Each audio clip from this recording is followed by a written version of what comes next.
તો મિત્રો ફાઇનલી અમે આવી ગયા છીએ ઝાડ ઉપર.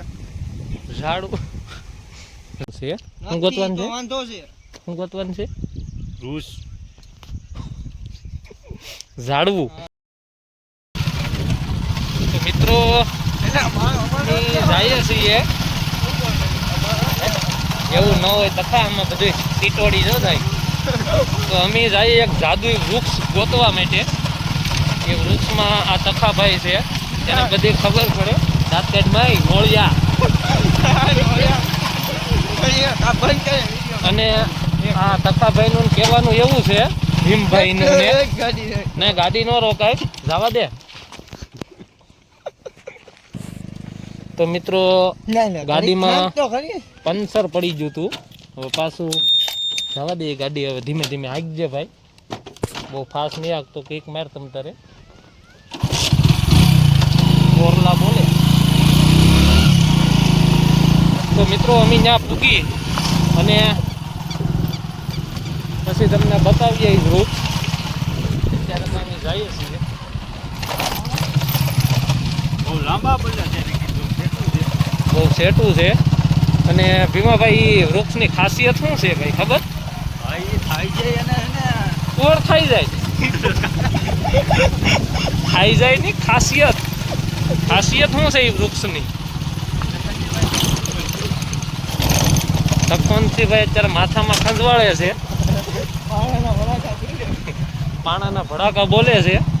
અને એ ભીમાભાઈનું કહેવાનું એવું છે કે એ વૃક્ષ જે છે ને એનું ફળ કોઈ પણ ખાઈ જાય ને તો ગમે એવું રૂપ લેવું હોય ને તો લઈ શકીએ. પણ વાંધો નહીં, હવે આપણે ખાઈએ તો ખરે ને પછી જોઈએ. બરોબર મિત્રો? તખને માથામાં કાંદર સીરી લાગે. ઓલા પીડા તખાભાઈના માથામાં થોડા ઘણા.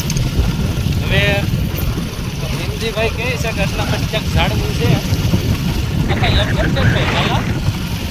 હે તખાને ટોલા કહું કાંકી લઈને તખાભાઈને આજે ટોલા ફેરવાના છે માથામાંથી.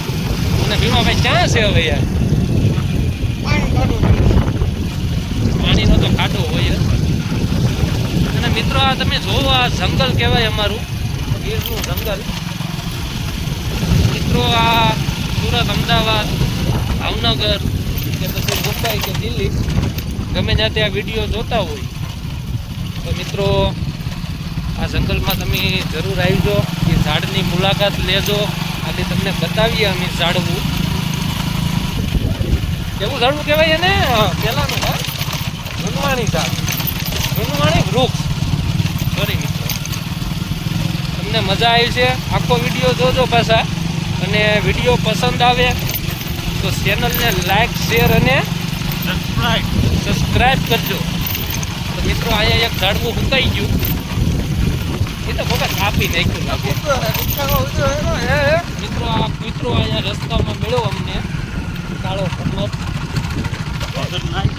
હવે અમે અહીંયા ગાડી ઊભી રાખી છે અને આ કબૂતરા ઉડી ગયા બધાય. અને માદળામાં ભેંસ તરે છે, જોવો તમે. શું કહેવાય? ભગર.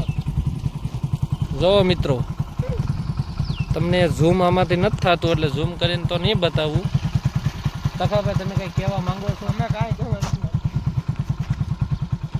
તો હવે ક્યાં છે ઝાડવું? આમ હજી આમ છે. તમે આમ જાય હો મિત્રો. જય માતા.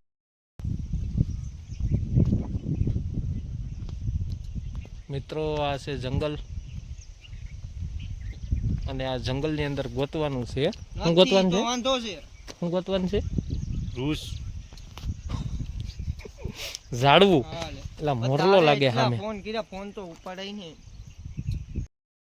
તો મિત્રો ફાઇનલી અમે આવી ગયા છીએ ઝાડ ઉપર.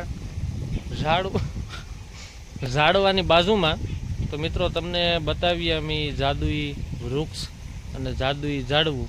તો ભીમાભાઈ લઈ જાય આપણે જાદુઈ ઝાડવા પાસે. ચાલો ધીમે ધીમે હાલવાનું. ને મિત્રો આ જોવો તમે, અહીંયા આ નદી છે, પાણી જાય છે ધીમે ધીમે. ક્યાં છે ઝાડવું? તો ભીમાભાઈ કહે છે કયું ઝાડવું? એ છે જાત જાતનું. જો મિત્રો ને રાતે કોળાઈ જાય. રાતે કોળાઈ જાય છે. આનો આમ ડાળી બધી સુકાઈ ગઈ છે અટાણે. અત્યારે ડાળું તમે જોઈ શકો છો મિત્રો સુકાઈ ગઈ છે. એટલે ભીમાભાઈનું કહેવાનું એવું છે કે આ જે ઝાડ છે એ ઝાડ મિત્રો રાતે સુકાઈ જાય એમ ને? રાતે લીલું થાય ને અટાણે કોળાઈ જાય. એટલે ભીમાભાઈનું કહેવાનું એવું છે કે આ ઝાડવું રાત થાય ને એટલે સુકાઈ જાય છે અને દિવસે કોળાઈ જાય એટલે લીલું થઈ જાય છે મતલબમાં. અને મિત્રો આ ઝાડ તમે જોવો એનું ઠળિયું કેટલા વર્ષ પહેલાનું છે આ? 20-25 વર્ષ પહેલાનું છે આ. બસ આ 20-25 વર્ષ પહેલાનું જ છે.